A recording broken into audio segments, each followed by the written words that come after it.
My shoes are too tight. Excuse me? Something my father said. He was old, very old at the time. I went into his room, and he was sitting alone in the dark, crying. So I asked him what was wrong, and he said, my shoes are too tight, but it doesn't matter, because I have forgotten how to dance. I never understood what that meant until now. My shoes are too tight, and I have forgotten how to dance.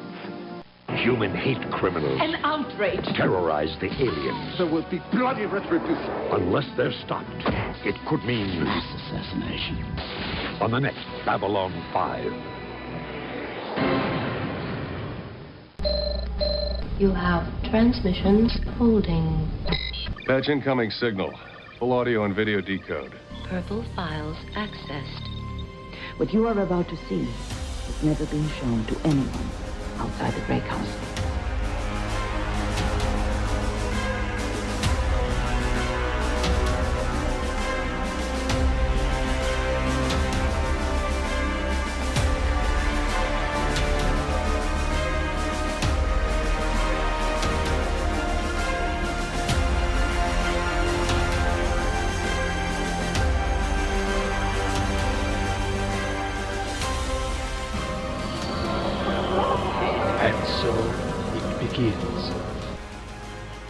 Hello, everyone out there in podcast land. Welcome to Gray 17, a Babylon 5 podcast, a part of the Front Row Network and NPR Illinois Community Voices. We are here to discuss episode 7 of season 1, The War Prayer. We have with us newbies who are watching this for the first time, as well as long-term fans. We are going to spend our first part of this conversation with the newbies, talking about this episode and this episode alone, so you don't have to worry about spoilers for what's to come. But then, after we're done talking with them, we will jettison them and go into Beyond the Rim, where we will talk spoilers about this episode and what is to come in the remaining 4.5 seasons. I'm Scott, and with me, as always, is Kevin. I'm Justin. Jessi. Emily. John. Andrew. And Mike. You know, I love the fact that some of you are like really peppy and excited all the time. Like, I'm Justin. I'm John. And then it's like Jessi is here held against her will. Like, I'm Jessi. I'm just here. And I'm Mr. Garibaldi. You're lucky you got Mr. Garibaldi. Just Jessi. Okay. Just Jessi from the block. Oh my God. Okay. So let's talk War Prayer, our first impressions. And we will go with John first. Well, the show had two things.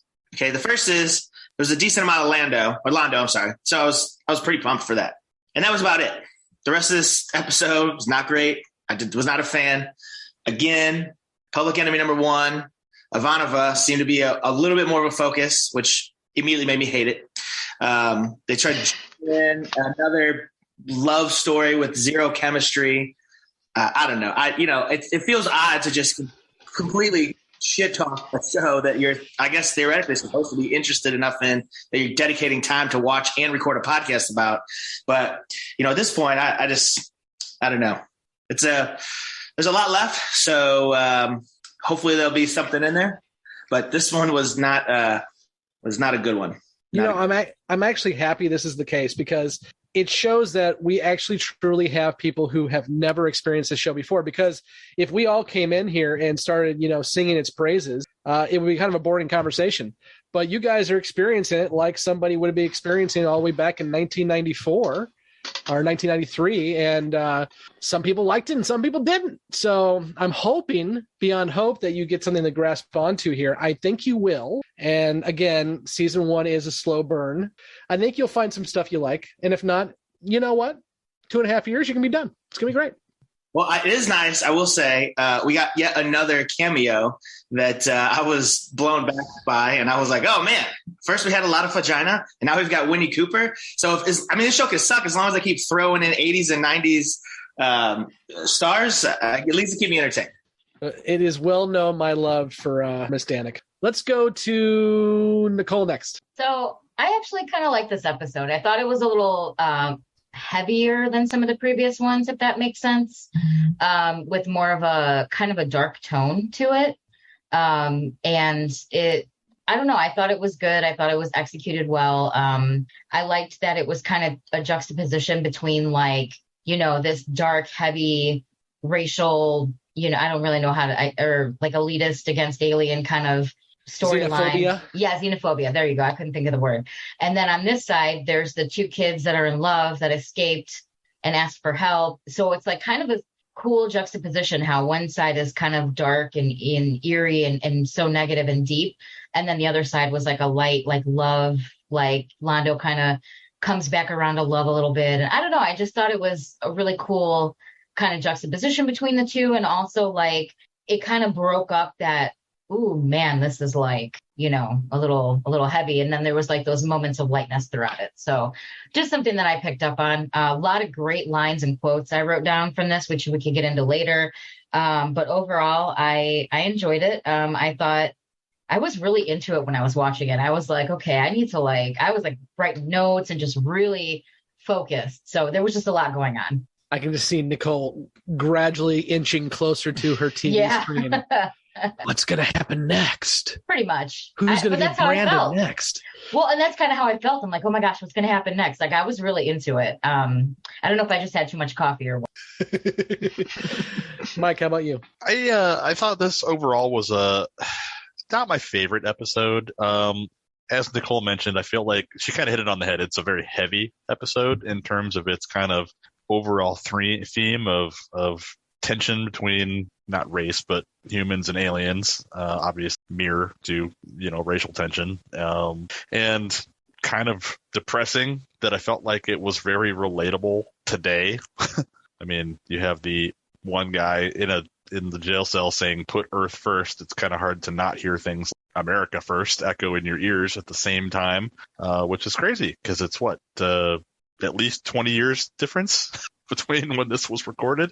I would say it was it was definitely an engaging episode. It definitely had a lot of foreboding and a lot of foreshadowing about kind of what's going on, the things we've kind of picked up on already and where things are going. So not a fun episode, unfortunately. I did like the secondary kind of B story with Londo. I thought that was kind of a very sweet storyline, even though it kind of felt almost out of order with, I forgot what the name of the episode was. Mistress? Born to the Purple. Born to the Purple. It almost felt like this should have come first in that department anyway. But yeah, I mean, overall, you know, it was, I wouldn't say bad, just, you know, heavy and not fun. Well, you know, we had our conversation with Ryan last week about the Nazi symbolism that is Psycor, and now we have the jingoism and the xenophobia in this episode. So we're definitely going to have that conversation, and it's going to be a little bit of a not fun conversation, but yep, I think it's something that's going to come up. Let's go to Emily next. Kosh was back. And I had kind of forgotten he had existed, so that was a nice little refresher of, hey, this character is still around. I'm not sure what to think about that because they don't really seem interested in being a part of anything. But it was just kind of nice to be reminded that they're still around. And Delin was back, and that was a really interesting conversation with her friend. And the discussion about choices and what she gave up. So now I'm really interested in what she gave up to be on Babylon 5. So you are still a big Delin-ophile, right? Yeah. And the xenophobia happens in like every sci-fi show because in some ways you have to have it because it's gonna come up. You can't not have it. So I was a little more focused on some of the other aspects of this episode. I will say Blake's not here with us tonight because he had a prior engagement, but Blake is usually the guy that says the difference between most sci-fi and B5, and I think you're going to see this, and this is not a spoiler, but, you know, where Star Trek may hit on xenophobia, the next episode we're still cruising through the galaxy. With Babylon 5, this is going to come back. And so I think that's where you're going to see a difference when we get there. Let's go to Andrew. Yeah, I also really like this episode. Definitely thought like if you missed the previous episodes, xenophobia allegories, you're definitely going to notice it here. Yeah, I can't really think of anything else that's not already been said. Cool. Kevin, go ahead. I really enjoy this episode. It's written by DC Fontana, who's a celebrated Star Trek writer, and among other things. But I really like the Londo stuff in particular in this episode. I think it really gives some extra character development on, his marriages, his views on love, his views on duty. Gives you some more information on Centauri culture. It certainly gives you a window into Delenn a little bit. It gives you a window into the growing xenophobia back on Earth. I really enjoy this episode. I think it's one of the most interesting thus far as world building. Justin, make Earth great again, right? I guess kind of overall, the episode was actually pretty interesting to me, and not only the xenophobic aspect, which is something that I've harped on a lot, throughout this series. I don't really trust the Earth government. The fact that the Home Guard, prides themselves on eliminating all aliens and everything like that, and just going back through a lot of like the political stuff that we've encountered over the course of these first few episodes. Sinclair and other people in the Earth Alliance are very tolerant and stuff like that. But then you have a lot of people within, maybe the Earth government, and even where they say in the episode, we have friends everywhere. How far does this go? How far does the xenophobia go within this? So, and then, in terms of like Londo, I think that story was actually a really great one. I love the fact that the shoes are too tight. The shoes are too tight and I can't dance anymore. I don't know how to love, so I cannot love. But it was a pretty interesting episode.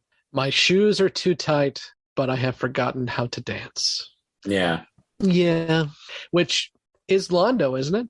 Yeah. I mean, throughout every episode we've seen of him, he is, and I think, John, this is potentially why you like him so much usually, is he is the outgoing, boisterous, fun guy. But every time we see him, his culture gets in the way. Every single time. We saw that in this episode. We saw that in Born in Purple. We saw that at Midnight. I mean, it's kind of his thing. He is being held back by his too tight of shoes. I think it really represents, his thoughts on loss of youth and optimism, and his trappings of adulthood and duty. I really enjoy that interaction with Veer.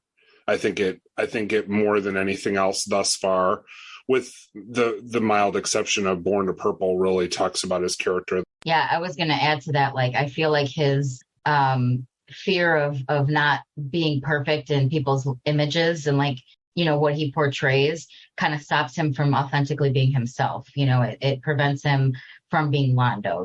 The image, like, he wants to look a certain way. He wants people to feel a certain way about him and think a certain way about him. And he sometimes will put that over who he is. That's something I've noticed with him throughout the show so far a lot. I mean, we saw it image-wise when Veer's getting him dressed, putting on his purple jacket, making sure it's all straight and buttoned. He's just, I'm going to the casino. Okay. Jessi, first impressions. I am starting to wonder if me and Keneally are watching a different show than everybody else, because I literally had the thought today of maybe sci-fi just isn't. And I'm sticking it out. I've got 2.5 more years. I'm here for the long haul, and I will continue to be the voice of disdain every time we watch an episode. But I just don't enjoy the show yet. So I don't enjoy how it relates to today, still 20 some years later. It makes me sad because I'm watching it and I'm like, oh, look, it's humans being humans, like normal. And so I don't know. I'm just struggling through it, and we'll get there. Yeah. So when I hear you guys talk about, oh, I like this episode, and oh, I really like this line, I like this other stuff, I go, what other shows or pop culture stuff are you liking and watching? Because I got to know where your taste is, because thus far, questionable. You're all sketchy at the moment. Sketchy. Let's do this. Let's do this, because I think this is good to get to know everybody as well, too. Now that we're, in episode 8, let's do it now. Everyone will go around the horn. What are your 2 favorite shows of all time, and what is the show you're watching right now that is your favorite you're watching that is currently being aired for the first time? Justin. My 2 favorite shows of all time are probably Star Trek: The Next Generation and Battlestar Galactica. And the best show I'm watching right now is Resident Alien. I hear that's good. I haven't watched it. I am a huge fan of Alan Tudyk anyway. Yes. And that show is so freaking brilliant show. Kevin, highly recommend. Kevin, how about you? Stargate SG-1 and DS9. And right now I think Strange New Worlds is my favorite new show. Although I really gotta give a shout out to what's the Seth MacFarlane show? I'm drawing a blank. The Orville. Orville, New Horizons. Thank you. I've never watched Orville. I love that show too. You are missing out. It's amazing. The Orville is the best Star Trek show that's not a Star Trek show. But John and Jessi, as you've noticed, everything they've freaking said so far is sci-fi. Jessi, how about you? So True Blood, you guys have heard me talk about this before. And probably like a Fresh Prince of Bel-Air, something that I watched growing up. My favorite show that I just got done with season 4 of Stranger Things.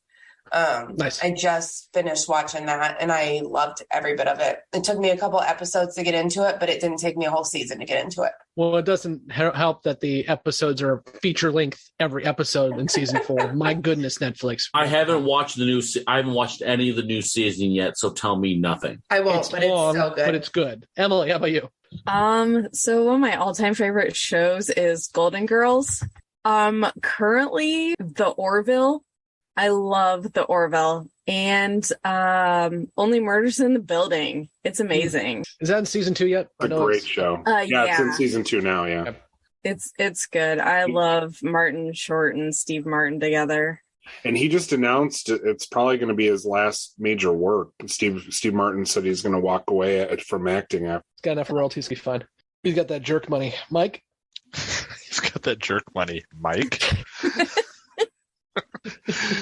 God, I've been sitting here like almost panicking trying to think of my answer. Did you have like 70 different ones you can throw out there? I mean, trying to name, like, out of all of the media you've consumed in your life, what is the favorite thing you've ever watched?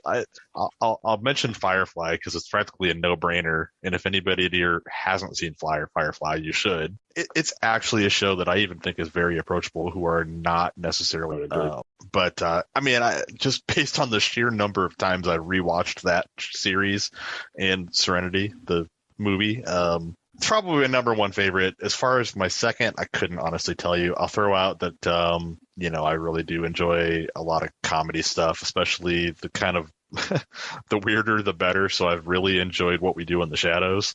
That's a great show too. I like it. And as far as a series that I really enjoy that I just finished watching, The Umbrella Academy, I think has been one of my favorites. It's something I really look forward to when the new season dropped. So Andrew. Probably my 2 favorites are Friends and Star Trek, the original series. Only reason I say that is because I haven't seen any of the other Star Trek shows. But my favorite show that that I'm watching that's like current, Ash versus Evil Dead. Everything about that show is just hilarious to me. Mike and I spent way too many hours of our lives watching Evil Dead movies when we were in high school. Yes, and the series is pretty dang good. Mm-hmm. Yeah. I mean, he unleashes hell on earth because he got high and decided to read out of the Necronomicon. I mean, Nicole. So I don't know if I would say like my all-time favorites, but I guess the shows that I would pick that I watch over and over again that I always go back to are West Wing, Law & Order SVU, and Friends. Those are probably like my top 3. And then I wouldn't say this is a favorite, but I'm currently binging Hometown on HGTV. I'm kind of obsessed with the Discovery Plus network. So I watched all of Fixer Fabulous. I've watched all of Farmhouse Fixer. Now I'm watching Hometown just in time for Farmhouse Fixer to start again. So That's what I'm currently binging. But I would say a favorite. I definitely also loved Stranger Things, the last season, obviously. And of course, like, I love all the basic shows like Grey's and all those. So my shows are very all over the place. So you and my 12-year-old daughter could talk Discovery HGTV shows I'm sure. until they're blue in the face. Right. Well, and that'll be interesting this time next year when Discovery Plus and HBO Max are completely merged. Like my two faves. Yeah, unless they really screw up HBO Max, which is quite possible. I really hope not. Which is going to make this show interesting. Let's put it that way. It'll be interesting, like running around the local resale shops trying to buy DVDs. I've got copies of the DVDs. We'll figure it out. It's okay. I'm not buying a single thing related to this show. So unless I can come hang out with somebody and watch it at their house, I am out. Speaking of buying things related to this show, I am annoyed because I found an action figure of a character who has not arrived yet, so I will not say that person's name. But it was really cheap on eBay, like cheaper than it should be. So I bid on it and I won the bid. And then the guy realized it was cheaper than it should be, so he canceled the order. I was bastard. Did you file a complaint with eBay? I did. Doesn't matter. It doesn't matter. Not at all. It never will. Mike, I'm sure you have many experiences with this. Fuck eBay. Fuck eBay so hard. But I will get that person's action figure before we get to their episode. And I will play with it during when we're recording. This is news to me that they had a toy line. Dude, they did. They actually had a couple. They had an Amiga line, like the doll ones, but then they also had action figure 5.5 inch, which is what I was going for. And the one thing I would love to get, and those listening at home, if you can help me out with this, a Babylon 5 model is going for like $200 on eBay. If anyone has any extra ones they want to throw our way. No kidding. Okay, John, how about you on TV shows? Well, let me just say this competition has been wildly enlightening. Yes. Has confirmed some things for me, so that's great. I would say so. Kind of the same thing, though. To Mike's point, I mean, there's so much good stuff that it does get hard because you pick a drama or a comedy. But The Sopranos is always going to be number one for me. I do rewatch that show at least once a year. I love it. Same thing with The Wire, another great show, and they just did We Own the City, which is kind of a little sister show, if you will, which was fantastic. But there's comedies they mentioned, Friends and The Office and The Good Place, and It's Always Sunny in Philadelphia. I probably watch that show at least an episode like once a day. That's great. And then in terms of stuff I'm watching currently, it's not currently on, but it ran this year. Severance. I really, really enjoyed that first season. It's an HBO, sorry. It's an Apple Plus show that's got some really interesting ideas. I hope we'll see how it goes in season 2. And Severance is amazing. Yeah, so I really enjoyed that. And then unfortunately it's wrapping up with its last episode, but Better Call Saul is really good too. Breaking Bad obviously is amazing, and Better Call Saul might even be better. So see, I'm a cord cutter, so I haven't caught the next season of Better Call Saul yet. I pay for AMC's streaming service so I can catch up. Wow. For me, I would just to add to your assumptions about everybody, I would say obviously Babylon 5 is one of my favorite shows, or I would not be doing this. But I would say Star Trek Deep Space Nine, which Emily has DS9 in her background, and I love it. And then West Wing. Nicole, I'm with you on that. West Wing's probably the show I've watched the most all the way through. Actually, somebody went out and recorded all the episodes into MP3 format back in the day, so I have listened to the West Wing several times as a radio play, and it holds up. Just saying. For current shows, I'm going to cheat on break my own rules, and I'm going to give you 2. One, because I think has already been mentioned, is Strange New Worlds. I think that is the best Star Trek since Deep Space Nine, and depending on if you are a fan of Deep Space Nine or not, it may be the best Star Trek ever. But then I will also say, because it just wrapped up this Friday, For All Mankind, season 3 just ended, and that show, it annoys me that I have to wait a year for season 4 to come out. Punks. Okay, now we've had TV talk. Let's go back to the episode.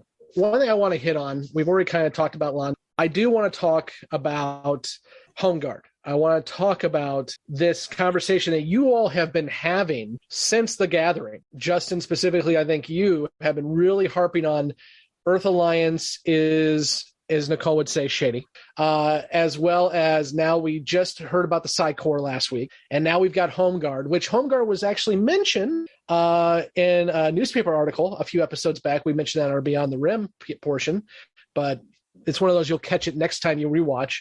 That Home Guard has been a thing for a while. We just have heard about it for the first time really this episode. So I want to hear from you all about your thoughts and feelings on not only what's happening in the show, but as we've already kind of alluded to, how this connects with what we're dealing with right now. And I'll be perfectly honest for those listening. The folks on this show are friends, and we come from mostly, I think, the same political leaning. So deal with it, and we'll go from there. So who wants to talk first? Justin. I mean, this is something that have been kind of following closely because, I mean, most of us, being friends from college come from a very political background. So that was something that I kind of picked up with early about how, the Earth Alliance and even the Psi Corps seems kind of Gestapo-ish. And then now even dealing with a lot of the xenophobic tones of the Home Guard.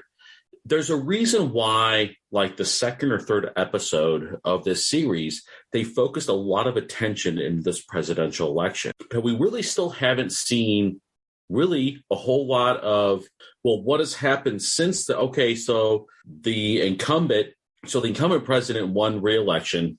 We really haven't seen a whole lot of the, effects of that. But then you have this growing Earth First movement that, is very familiar. Myself coming from in early college days, a very conservative background, and then kind of changing a lot of my beliefs over time. It still seems like there's still I don't really trust a whole lot of what the Earth government is about. The only people who have ever seen Ambassador Kosh all of a sudden get relocated to Earth, and you never really hear from them again. And they're working directly with the president. And then now there's all of a sudden a lot of anti-alien animosity growing within humanity. The only real people who seem to still have a little bit of tolerance is the very few people of the Earth Alliance who are on this Babylon 5 station. Are they reminiscent of how a lot of the Earth Alliance is, or are they the exception? Because they have exposure to all the alien cultures and everything like that. So it's still very much a thing. I still really don't trust a whole lot of about Earth, about humanity at this point, because it still feels very reminiscent of how a lot of a certain political party here in the United States treats anyone who isn't male and white. And it just really grinds at me. And that's what I had to say about that. Nicole, go ahead. So Justin kind of touched on it. That was one thing I was going to write down was two things. Kosh was kind of studying things on Earth and images on Earth. And Sinclair asked him about it, and he didn't answer him, basically. He wanted nothing to do with the other ambassadors. He didn't want to help at all. He was like, nah, you guys are on your own. And then shortly after that was Sinclair kind of piecing things together about how Dr. Kyle and Lita both got reassigned to Earth to work directly with the president, who, one of them scanned the Vorlon, one of them saw the Vorlon, which nobody else has done those things.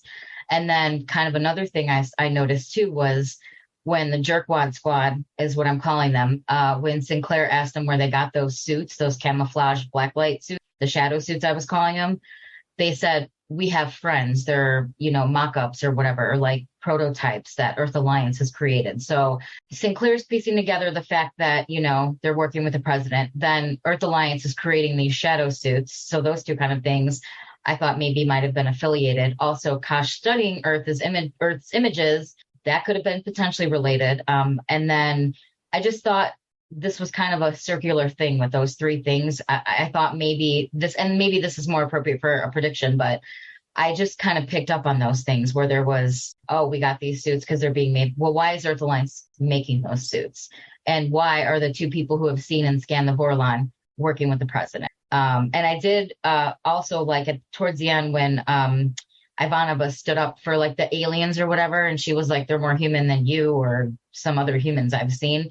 So Justin kind of said, is this the people on Babylon 5 are a little bit more tolerant? Is that the norm, or are they the exception? But I feel like most normal, upstanding people kind of feel like Ivanova there when she said they're more human than you, so it's kind of another thing to kind of think about. Like, I think when you said that, Justin, that really made me think like, oh, is it true? Are they the exception? Is that how most people feel? Are most people haters? So I think all those things are related. Maybe I'm totally wrong, but I just picked up on all those little things that kind of happened throughout the episode that all seem to be related. I think both of you make a good point on that. The one thing I will say, and I alluded to it already, is we've heard Home Guard before. You just may have not noticed it yet. That newspaper article that was shown in another episode just briefly was that a member of the Home Guard or leader of the Home Guard was arrested. So if you go back and watch, you will see that Home Guard is being dealt with on Earth much like it's being dealt with on Babylon 5. So I think, based on what we've seen, I would argue that it's not just B5 folks who are having this issue. I think this is an issue you always have. You're always going to have, and I love how Sinclair puts it, the fear mongers, or the fear, he didn't say mongers, what do you say? The fear, whatever. You always have that. And a lot of time they get to have the loudest because they're saying things that are so controversial and so amplified, especially in our times now with social media, which they didn't have back in the 90s. But they are the ones you hear the most from. So they start to deafen out the majority of us who aren't assholes. Justin, you also mentioned the Vorlons and how we had the Vorlon issue with the Gathering and Dr. Ben being sent back home. That was brought up in this episode. And it was brought up, one of the points that we made during the Gathering is, how does Kosh get poisoned through the encounter suit? And we don't have an answer for that. I will say, though, behind the scenes piece, that actually was lifted. That scene where Sinclair's talking about Kosh was lifted from Parliament of Dreams because they were 3 minutes over. And it was inserted into this one because they were 3 minutes short of an episode, which is why it probably feels like this was out of the blue. Like, why are we talking about Kosh randomly? It's because we had to fill some time and we had a little bit of overtime when it was up during with Parliament of Dreams. Well, but honestly, but then again, to me, as random as it came in, it makes sense to me for the episode, because like you have, he comes in and Kosh is studying Earth culture and he refuses to tell Sinclair why he is studying Earth. Like I imagine two sides preparing for war, which you have the Earth Alliance on one side with their very let's just say Earth as general, a very xenophobic kind of mentality about everything. And then you have the Valoran, and I see a future clash there. Justin, and of say course, it with me, Justin. The Vorlon.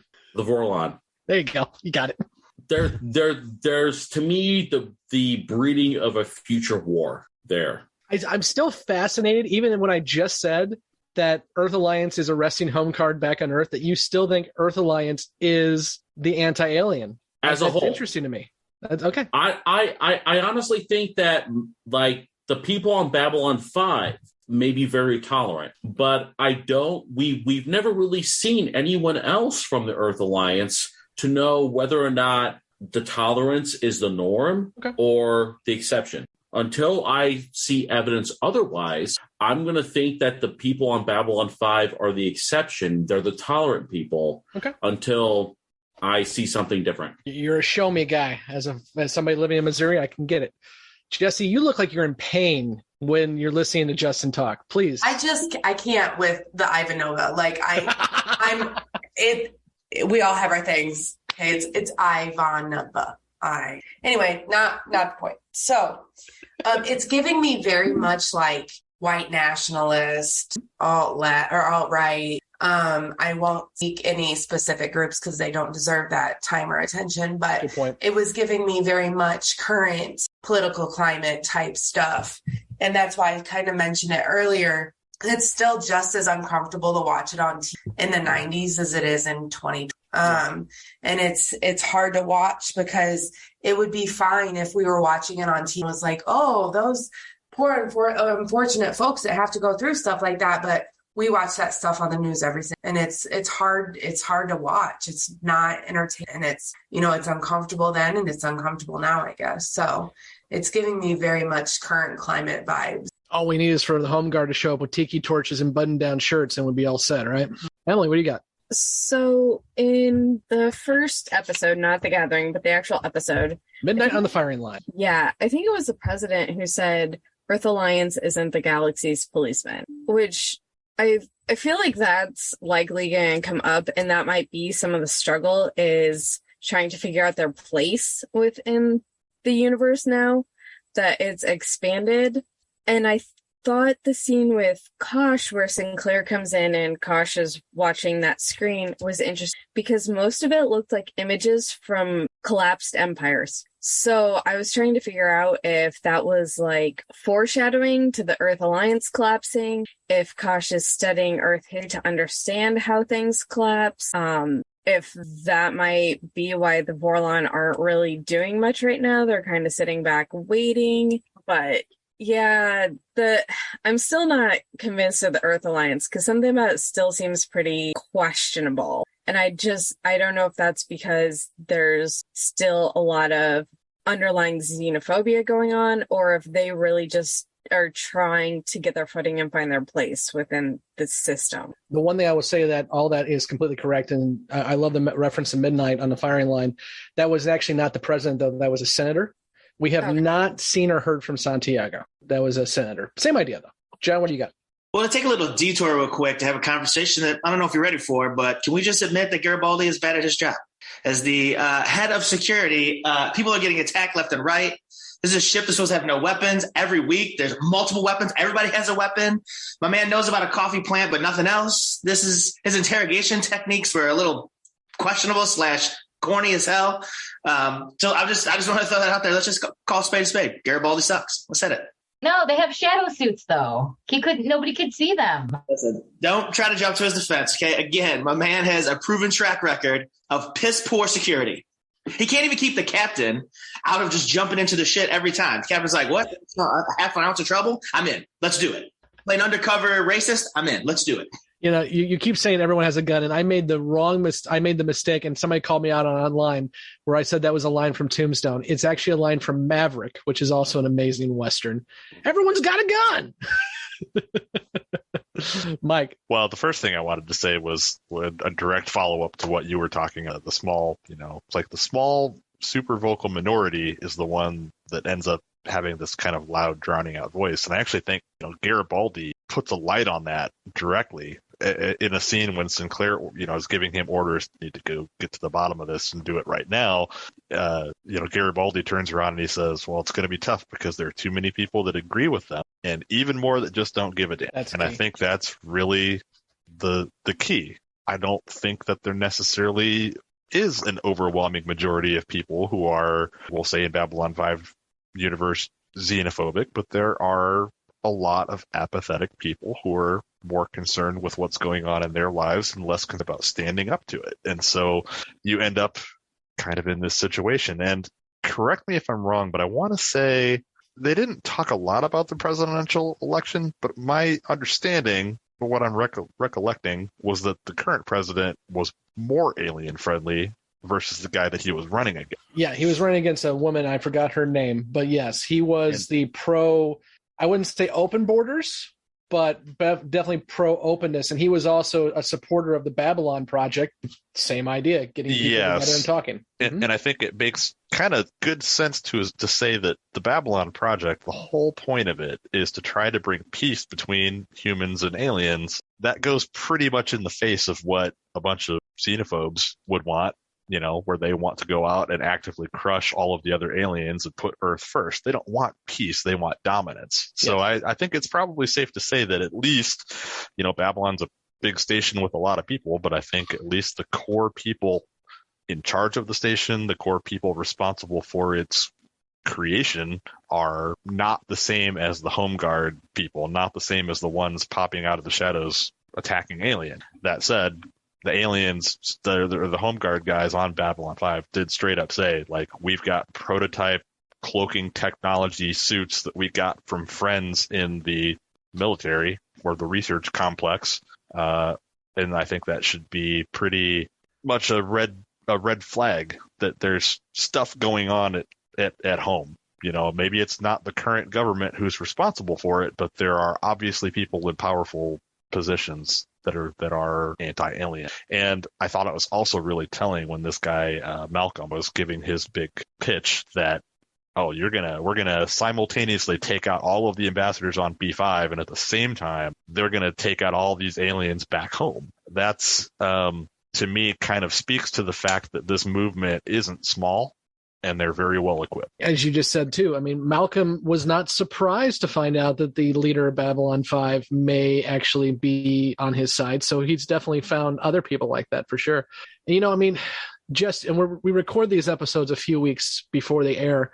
Just yesterday, a guy pulled up to the United States Capitol, ran his car into a barricade, and started firing shots before killing himself. There are a lot of folks out there who feel like this is a good idea. Whatever, I mean, it's not about aliens. You get the idea. I don't know about anybody else, but as a recovering politician, I've received death threats. And it is just freaking crazy that people go that far, but people go that far. And I completely agree with you, Mike and Garibaldi. A lot of times it is because we don't speak up and we let them go that far. Emily, what do you got? One of the attacks was on, is her name Mayan? Is that how it's pronounced? I believe so. So she was attacked and they put a brand on her forehead. And I was confused by that because it looked like a combination of the male and female symbols. So I've been wondering if that was a political statement, not just about her not being human, but about her perceived or real sexuality. Like her and Delin seemed very close, but it's one of those things where that could just be the relationship of friends, you know, for the Minbari, or it could have been something more. It felt like a very, very, very intimate personal relationship. And I was wondering if there was also, you know, the additional undertones of not liking aliens and not liking aliens who might not fit in human categories of being straight and heterosexual. That's a good argument and point. And I don't know the answer to that. And I was looking through Usenet for this episode. I don't think it ever came up because I think back in 93, 94, it probably wasn't something that was discussed as widely as now. I read it as just the symbols for male and female put together to be the human symbol. But, you know, art is based on the viewer. So yeah, it certainly doesn't seem like it would be a stretch to assume that that's also part of their agenda. But I think it was more so what is the symbol for human? Yeah, they couldn't just go with an Earth; they had to go with something different. Mike, you had something you wanted to add, and I skipped over. I was just gonna say, as far as speculating about the return of Kosh and what he was, it's not. I don't know. Getting the spoilers. Don't do that. I generally think he was watching the Earth's Greatest Hits on his floating television, and I kind of read that whole scene as Forlans think they're better than everyone else, and he is trying to decide. He's already given up on the Centauri and the Narn. I think he's trying to decide whether to just give up on Earth too. That's a good point. That was kind of how I read that scene.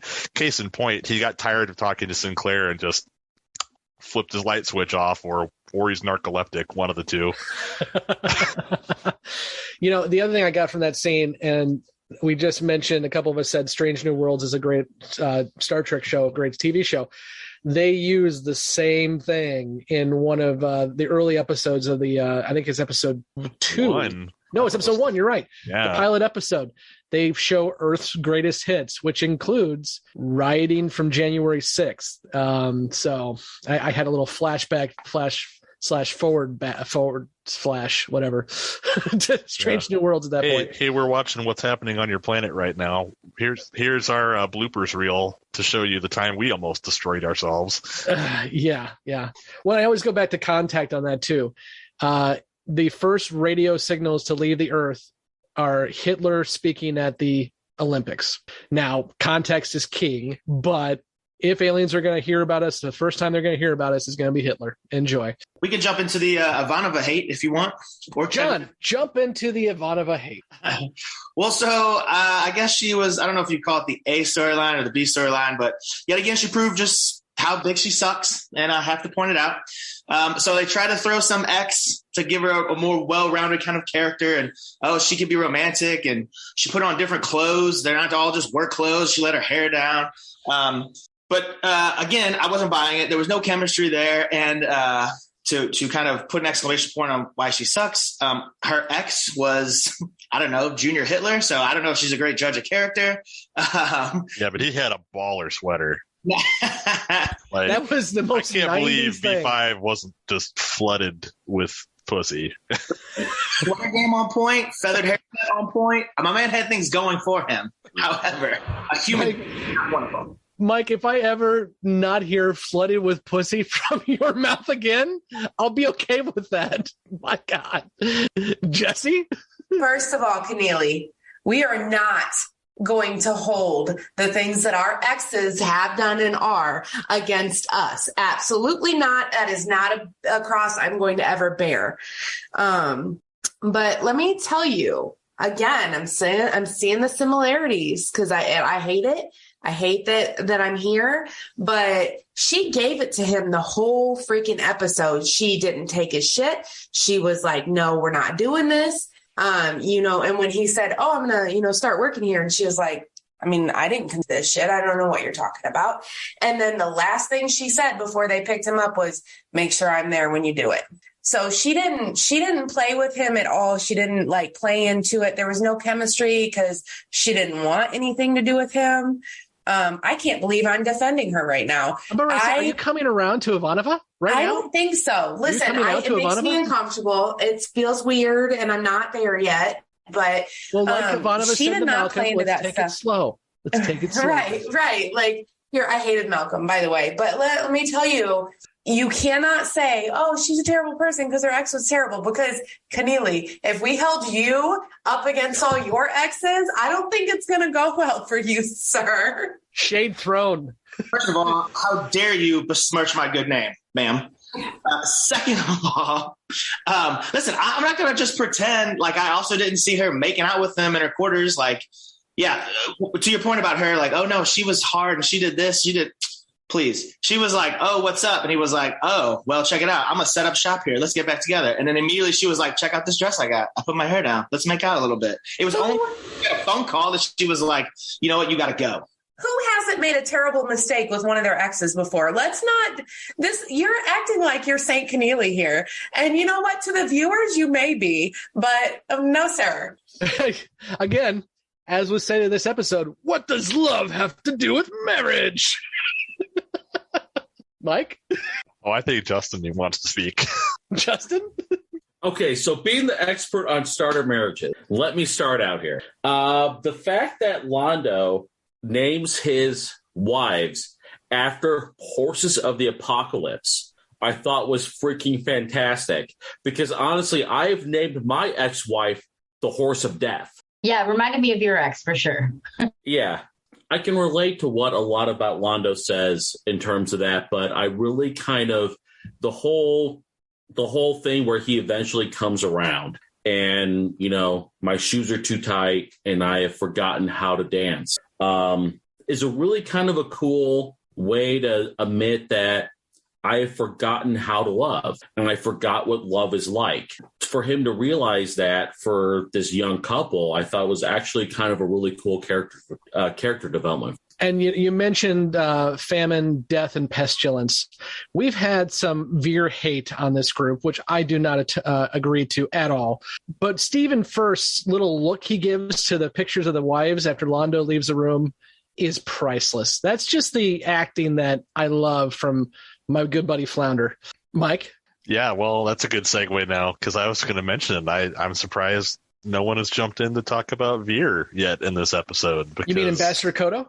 Yeah. Veer suddenly went from being this doofy little adolescent kid, like why is he here on Babylon 5? How did he get this job? To like he grows a backbone, and first he bends the rules to try to help his cuz out and get him over to B5 under false pretenses, and then secondly, like he stands up to Londo directly, and that was very, very cool. Andrew, you're up. Yeah, so I have in my notes, I swear if this isn't the episode where Jessi and John change their minds on Ivanova. So, a little disappointed in that. You got me, Andrew. I'm getting there. John is he's a hateful person. We're never going to get Keneally on that train, or off the train, because he's on the hate train, but you got me. I'll give it to you. It's taken me about 19 years to get Jessi not to hate me, so it's a work in progress. Nicole, what do you got? He's not on the hate train. John's the conductor. Right? Oh, yeah, he's John's got train. the little blue and white hat and the overalls. Just a couple funny things I wanted to point out. Y'all give me a hard time about the shady count. Okay, which by the way, I knew Malcolm was shady the minute he came on the screen. Well, look at the hair and and the sweater. But what about Justin and the mispronunciation count? Can we get that going? Because you want to give me a hard time. We're going to give him a hard time too. Honestly, roll a counter. I'll be perfectly happy to roll a counter with that, because let me tell you a little story. I wasn't going to bring this up, but since everyone is already on the Justin train, we'll bring it into the station. On our Facebook page, we got a message from somebody randomly and said, "Hey, can I talk to one of the producers? I don't want to upset the talent." So it was about me. So I knew it.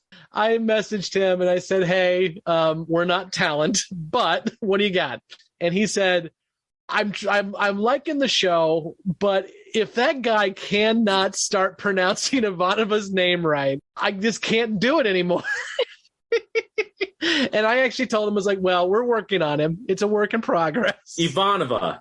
But you have gotten the first bit of, I won't say hate mail, I'll say constructive criticism was directed at you, Justin. I knew it. Okay. It's okay, sir. So, it drives me nuts too. Every time he says Ivanova, it makes me want to punch through my screen. Well, there's at least one person on Facebook that agrees. Nicole, you had more to say. I'm sorry. Yeah, that's okay. I just want to say we are talent, baby. Get your mind right, Scott. But no, the other thing I also wanted to comment was Veer grew up here. I was like, where did that come from? Like, he went from doofus gallant, like over here, to like, hey, what's up, Londo? Let me tell you all about it. And he like totally grew up here. I was like, damn, okay. Was not expecting that. But I gotta say, it made me like his character a little bit more, because I was not too fond of him. I thought he was, oh, look at me, I'm here. Like that's kind of what he reminded me of. You know what I mean? And like he kind of cemented himself as like, hey, I'm not just something to laugh at. I'm not just a jester. Or gesture, whatever, that word, jester. I actually have a backbone and I'm going to tell you about it. So I feel like he kind of cemented himself, and I actually like him a lot better now. Honestly, I've always liked him because it's essentially the same character he played in Animal House. So I've always liked him. Kevin, go ahead. One wonders why Londo just doesn't go out there and get a fourth wife, and then he can at least have the entire set. That would be fun. I really enjoy the Londo stuff, like I said before in this episode, especially with it ending on, because it was pretty clear early on that he wasn't interested in really doing anything that would jeopardize his standing, but he finds a way within Centauri culture to fix the entire problem and still be able to not be a jerk about it. So, but yes, Veer in this episode became more of a 360 character instead of just a very kind of hollow bumbling guy, and it's a very good turn, and it doesn't go back. That grows a little bit, but you'll be interested to know that the name of his wives are Timov, Daguerre, and Mariel, and you will see them later. It's a little bit of a spoiler, but not too much. You will see them later. And the Babylon First guys are going to yell at you. They always yell at me when I spoil anything. I don't care. I'm going to go to John and then Nicole, and then we're going to wrap this thing up. So, John. Yeah, since we're talking about Londo, there was Londo and Jakar. There was, Mike mentioned it a little bit earlier too. There was like it was a weird change, or there was almost like a bipolar nature to some of their actions. So, look, for as much hate as I have for Ivanova, I have an equal amount of love for Londo. And again, the wives thing, hilarious, crushing it, love it. But the monologue and the shoe story stuff, just didn't really grab me. And his change, like Mike alluded to, right? When we were born to the purple, it was like, oh, be with who you love. And I love this dancer and we should be together and blah, blah, blah. And then in this one, it was like, do you have to stay within this traditional marriage structure? And then Jakar, so as he was forming his little Korg-like revolution against the humans and inciting his riot, I thought, man, that was so odd compared to last week's episode where he was real generous and he helped out with the captain's lady and was real like, his whole thing from the last week was about, not everyone's who they see. There were a couple character turns that I thought just seemed kind of clunky and weren't really lining up. So I wanted to point those two. And then real quick too, just again, I'll throw some more hate on the captain. I don't know what his problem is or why he's quickly climbing up my charts and rivaling Ivanova in terms of my hate, because everything he does, it irks the shit out of me. Again, as I mentioned earlier, if there's any sign of a problem, he's like, how quick can I jump in there? How involved can I make myself? His acting, if you will, pretending to be one of the hateful people just had me cracking up. It was so funny. It was so cheesy. That poor fish lady, man. I was going to say, does anybody else want to know whether he went and apologized to Seahorse Lady? Or Delenn? I mean, any of it. So I'm like, hey, man, hopefully you're going to let people know, because now you've put on this whole act. You've done all this stuff and, like I said, interacted with these people. Are they going to know the plan, or are they just going to think you're an asshole? Because but kind of what I'm getting. And then the last part I'll say, because it made me laugh so hard. The action, and I know it's the 90s, but the action sequences on this show are sometimes so corny, so bad. When he threw that punch and took that gun and it was like, let's just duck. I literally was laughing out loud. It might've been the best part of the show because it was so funny. We'll see more of Drazi as we go through the show, and the little fight with the Drazi, which are the alien and, the generic aliens, that was cut almost like a Bourne movie, which is not a good thing. Well, they did the classic, here's the villain. I would do like a Bond thing where the villain's going to explain the plot, and here comes my 5 minutes of exposition about all the bad shit I'm going to do so that you know what to stop. And it was cracking me up. But John, to your point about Londo, I actually agree with you. I do like Londo's quote, and I think it fits Londo well, but I think we're almost missing a scene to get us to that turn. He turns very quickly. The other thing I will say is you mentioned it and Mike mentioned it too, that this kind of goes against what we've learned about him in Born in the Purple. I did look back production order wise, because remember season 1 is kind of aired a little bit goofy based on production order. This one actually was filmed after Born in the Purple, so I have no excuse for you there. However, you're talking about Jakar and how he had a little turn in Mind War last week. This is production order number 7. Mind War is production order number 10. So at this point in the writing of the show and the production of the show, Jakar hasn't made his turn yet. So if this was aired in order of production, I don't think you would have seen that as an issue. But the Londo one, I think, still holds as an issue. I do. Nicole. So speaking of Londo, I think 2 of the quotes I wrote down for the show which pertain to the Londo story was when Mayan, is that how you say it? She was to Londo about let her near him while he was in the coma. And she had said, all beings are defined by the capacity and need for love, no matter what you are, human, alien, whatever. I thought that was a really profound comment. And I feel like that's kind of maybe what made him start thinking about the shift. And then at the end, when the kids asked him, why are you doing this? And he said, because you're children and children should be able to dance. I was like, oh, that was really sweet too. So those are 2 of my favorite lines of the whole show. And they were both kind of that storyline. So, I feel like maybe for me, I interpret it as maybe Mayan made some made some headway with him, or maybe like what she was saying made him think, and then maybe that's why he made the turn. But again, I do feel like maybe we could have had maybe another scene or something was missing. But those were two of my favorite lines of the whole show, and they were both in that kind of storyline and that change. That's a good point. And I'm no longer young, but I will still dance with McKellar. Kevin, I will call on you, even though I said I was going to wrap it up after Nicole. Kevin, what do you got? I have to disagree. I really don't think it's out of place at all. I mean, he's intensely self-interested, and I think, if they had really gotten into it much more in Born of the Purple, I think he probably would have risked his rank and status and title for Adira. But in this, it's for somebody else. I don't think he was particularly interested in doing that. And I think he's probably even a little bit jaded after that situation, which is why Mayan's comment about he's talking about Danica McKellar's character, and he says, and she'll learn to live without love, and Mayan says, like you have.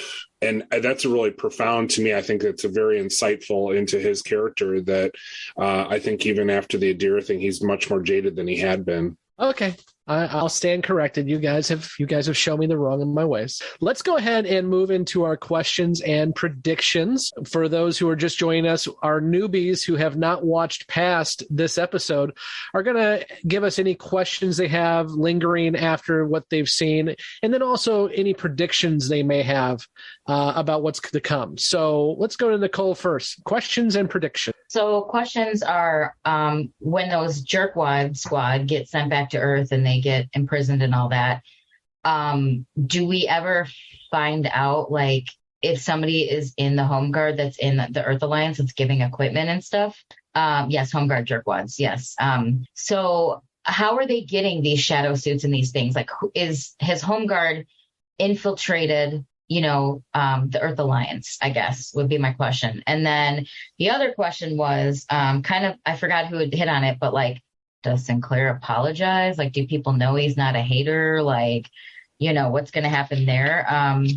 And then I guess another question is there a correlation with Dr. Kyle and Lita getting transferred to Earth after seeing and scanning Kosh? Like, the whole Kosh scanning Earth, and like, is that going to be something that we see down the road? And then I guess prediction wise, obviously we're probably not going to see this Home Guard. It's probably going to continue. And we're going to see more issues with this throughout the show coming up is what Justin. Honestly, Nicole hit a lot of my questions on the head. So like, she definitely talked about a lot of this, like the ongoing questions that I had going through this episode. But honestly, like, I want to know what is more with the Home Guard. Like, who are they? How far do they reach? Does it go all the way to the top of the presidency? There's things that suggest that, the president is pro-alien, but then many of the machinations of the government behind the scenes may be anti-alien. That's kind of the stuff that I'm going to be looking for going forward. Cool. Jessi. I don't have any questions. I'm just struggling to make it through with even the information being given to me, let alone questions about it. Predictions. One of us is going to fight a Facebook fan before this is all over. Not sure when, but I'm sure it's going to happen. And it's probably going to be me. So, and if you want to fight Jessi, the Facebook link is in the show notes. Yes, please do. I always am up for a good fight any time of the day. Jessi, I've said this a couple times. There is a point in this season where I think JMS puts his foot on the gas, and I think next week should be interesting to see where you are. We'll just put it that way. You've been saying that for I know, but now we're actually nearly there. So Emily, you're up. Okay, so one of my questions is, I still want to know more about the Vorlon. What is up with them? Like, do they need those suits? Are they hiding something? What are they doing? And why are they not involved in much? How long until we figure out why Delenn is on Babylon 5? Since she talked about making choices, when do we get to know what those choices are and why she's not on the council? And what happens to the Earth Alliance? Because it feels very shaky at this point. Okay. John. So I have two questions, one of which I'm almost positive the show won't answer, which Mike kind of talked about, and I was kind kind of mentioning, Malcolm talked about setting up shop and opening some sort of business on Babylon 5. I can't imagine it was literally a hate shop. So he had to have something else. So I'm curious what that was. And that, they kind of just never mentioned it and threw it away. So, I mean, I don't know if you can answer that right now. I don't know if he's coming back, but I would have been interested to know what his line of work was. And then the other question I have is about the Centauri dude's hair. So is the size a product of age or status or product? The younger guy, right? His hair was different than Veer's, and Veer's is different than Londo's. And so I know previously I'd asked a question about it, and I know you had alluded to something about like, oh yes, it's not hair, or there was something about it. It's definitely not just random. There's something there, but so I'd be interested to know the actual size of the hair, the whatever, if that means anything. Well, remember what Garibaldi said when the Earth folks found the Centauri for the first time. The Centauri claimed that we were a colony offshoot, and we were really Centauri. And then we found out our DNA don't match at all. So the Centauri are alien, and we'll leave it at that. Until I kick you all out, then we'll talk about it. Great. As always, Scott, thank you very much. I don't hate you. You're so welcome. I'm so happy that I can be this part of your life. I'm glad. My prediction, which doesn't seem to be even worth mentioning almost, is that Earth are the bad guys. It's the Earth Alliance. They're the bad guys. And it's not surprising or shocking. And but they're the bad guys for sure. Oh, and just for fun, butthole. Thanks. Just to add to the counter. Andrew, you're up. I don't really have any questions or predictions this week. So yeah, that's my 2 cents. Thanks. Andrew, nada. Thanks everyone for joining us. We're going to kick our newbies off, and we're going to talk about all of their questions that they brought up. And for those of you who do not want to be spoiled, leave after the credits. And for those who want to be spoiled or have already watched the show, go ahead and stick with us after the credits and we'll continue on. So until next week, when we tap our foot on the gas with A Sky Full of Stars, I'm Scott, and with me as always is... I'm Justin. I'm Jessi. I'm Emily. This is the fakest shit I ever heard. That was some retail laugh shit right there. I'm happy today.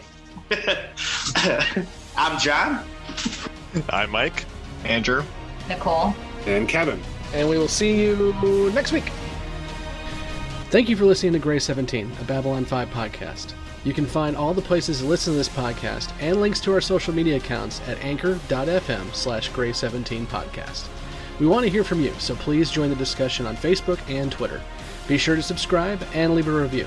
Grey 17 is a part of the Front Row Network and NPR Illinois Community Voices. You can find all the Front Row shows at thefrontrownetwork.com. Grey 17 is not affiliated with, and this podcast has not been prepared, approved, or licensed by Warner Brothers or any other owners of the Babylon 5 copyright. All audio clips included in this podcast are the intellectual property of their respective copyright holders. They are included here for the purpose of review, and no infringement is intended. The opening and closing Babylon 5 themes are available from Falling Matter on YouTube. And what's out there? The rim. And beyond that? The truth.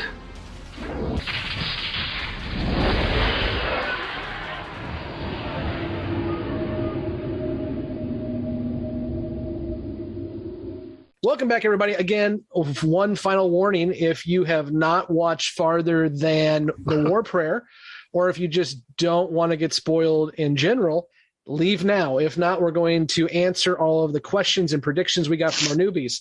Let's dive into the main cusp of the episode, which is the Home Guard guy. So as Nicole said, the Home Guard jerkwads, where are they going? And just off the top, we do not see Malcolm again. So I guess he gets shuffled off somewhere, Siberia, I guess. But the other piece that I want you guys to talk about is how far does Home Guard go? Because as we know, Justin already believes that everyone in Earth Alliance is Home Guard, but where does it really go? Yeah, well, they mentioned right in the episode and nobody pointed it out, but I mean, they referenced that there have been attacks, obviously on Babylon 5, on Earth, on Mars. They straight up say that they got this high technology from friends, which we have to believe is someone high up in military industrial complex, if not Earth Defense Force itself. And we kind of, I'm surprised nobody pointed this out, but the whole personal cloaking device was referenced in The Gathering. Yes. as kind of a special big deal, right? That was easy to track because of how much energy it consumed and therefore how dangerous it was if it exploded. And now we've got 4 guys with these suits running around Babylon 5, and they were untraceable. So it, goes to, I guess, would just go to kind of say pretty high tech stuff. It's pretty special equipment that these guys have at their disposal, and they were very coordinated, right? They're not taking out. Well, they start off by taking out some individuals in the alley, although we know that Mayan is kind of a important cultural figure to the Minbari, so it's certainly who was plausible. Heading to Earth. Yeah, certainly plausible to believe that attacking her wasn't random. And it's probably plausible to believe that attacking the other younger Centauri couple wasn't random either, if it was perceived that they had connections to Londo. So with that said, I think the answer to his question is kind of obvious in the episode, that they are Home Guard is very far-reaching, and then we find out before too long, Home Guard is essentially going to overthrow the government. To the vice presidency at this point. Yep. So, we don't know that Vice President Clark is the one giving him the tech, but he's definitely involved because we know that he is going to take out Santiago. I'm interested to see what Justin has to say when the person he thinks already is kind of in the middle of this gets offed in order to get him out of the way. All good points there. Is there anything else you guys want to hit on with Home Guard? I think we did most of the discussion with the newbies in terms of the correlations and everything. Obviously, the key thing here is, as Nicole said, the Home Guard's not going away. And this is going to be the major focus moving forward. Obviously, we have the shadows, which, by the way, I did love the fact that Nicole started calling these guys the shadow guys. Shadow suits. I tried not to smile because the shadows are probably already on the station. We just don't know about it yet. Obviously, we have the Shadow War coming, but I think the more important part of season 4 is taking back of Earth and that fight. So this is going to be a huge part of what we're going to be seeing. Does Sinclair apologize? Hell no, he's Sinclair. He don't apologize to anybody, not even Fishwoman. Except I'm sure he probably did. Yeah. Although after our interview with Tom Booker, which we will air when we get to Grail, Michael O'Hare may not be very nice to some people. So is there more to happen with Kyle and Lita? Well, obviously, Dr. Kyle is mentioned again, saying he gets sent back to Earth. Lita got sent away. They didn't say where. Now, Kyle is gone. We won't see him again. But Lita's coming back after she's been augmented by the Vorlons, which I think leads into our next conversation, which is the Vorlons and what Kosh is up to. And Mike, you kind of alluded to this a little bit in the conversation with the newbies, but anything you guys want to hit on with Kosh? I don't everyone so. talk at once. I wasn't really trying to spoil anything. It really was just an observational guess at that. Yeah. No, I don't. He is there weighing humanity. I completely right. I think you're completely right on that. Emily had some great points in the newbie chat about that, and I was trying not to react to what she was saying, but she picked up on the fact that it's some of those images are Fall of Empire type images, and I thought that was really cool that she was picking up on some of that stuff at this point with so little information about the Vorlons. Yeah, and we know that the Vorlons are very much using the humans, Minbari, Centauri. They've kind of seeded up. But I do like that we're already getting references to Kosh being potentially a little different, and that he is, I agree with you, is weighing humanity to see where he wants to go. And after a bit, and more so with Sheridan than Sinclair, he will start being actively engaged in what's going on. And that's going to not go over well with the Vorlons, to where obviously Kosh is going to finally intercede enough to where the shadows will murder him. And when we get new Kosh, he's not exactly friendly to the humans. So I think the Vorlons themselves and what Kosh is doing are two different things, which I'm loving that we're seeing this all the way back here in this early episode, because Kosh's personal relationship with humans is going to be a guiding force as we move forward in this show. Emily asked, how much longer do we find out what Delenn's intentions are? Next week. Yeah. Not all the way, But Sky Full of Stars is going to tell us that not only is Delenn a high-ranking individual, she was on the warship that Sinclair tried to ram, and she was there when they took Sinclair's memory away. Not that she was even made aware of it, but she was there. So I'm looking forward to what Emily has to say next week for that. John asked if the Centauri hair is really hair, and yeah, but they have like 7 dicks, so... Lead the goddess of passion. I will say with it does become a story point later on with the hair and the culture of Centauri, especially when the new emperor douchebag, I call him, decides to cut his hair to make a new fashion statement. So it comes up. Cartagia. Oh God, emperor douchebag. Ambassador Kodo takes Cartagia out, which that's the other thing too I wanted to bring up. And it's again, I love that these characterizations are coming through so early. So whenever I see Veer basically get his family member onto the station through a lie, I think forward to when Veer becomes, on paper, Abrahamo Lincoln. Yeah. And starts sneaking Narn onto the station. Not the first time he pulls the false identity card. I know, and it's I don't know if I've noticed it before, but in this rewatch, I was like, yeah, he did it already. He's learning. He's going to do it again. I think that's all of it. Yeah. Guys, do you have anything else? I want to ask you if you've hopped on AliExpress and bought that giant ass Agamemnon Earth Force battle cruiser Lego set. No, send it to me now. Stand by. How expensive is it? I mean, it's not real Legos, so it's not that expensive. But it's expensive. It's probably still pretty expensive. By the way, the eBay action figure I was getting was a Sheridan action figure, which also comes in a little Babylon 5. I never knew that they had any kind of merch for this. Well, I put the link to the Londo one in the chat. Did you? Yeah. They should not be allowed to do that. No, it was have a reserve. Bullshit. I already paid it too, and then of course I got my money refunded, so it wasn't. But I know exactly why he did it, because if you go look, it was the cheapest one on there, and he realized it didn't go for what he wanted, so he pulled it back. Yeah, it's super dirt. Unfortunately, I want my Sheridan toy. Damn it! eBay is such a shit show as far as accountability. So is Amazon. Truth. But what social media or internet thing isn't these days? Truth. Facebook. Yeah. All right. Well, folks, we'll go ahead and round it up there, and then we will come back next week, and I'm sure we're going to have more to talk about when it comes to A Sky Full of Stars. So until next week, when we talk about the Battle of the Line, I'm Scott, and with me has been Kevin and Mike. And we will see you next week. Be sure to check out our social media so you can fight Jessi on Facebook and or Twitter. And then also make sure you can subscribe to us in the show notes below. Thanks, everybody, and we'll see you next week. These are my 3 wives: pestilence, famine, and death. Love? What does love have to do with marriage?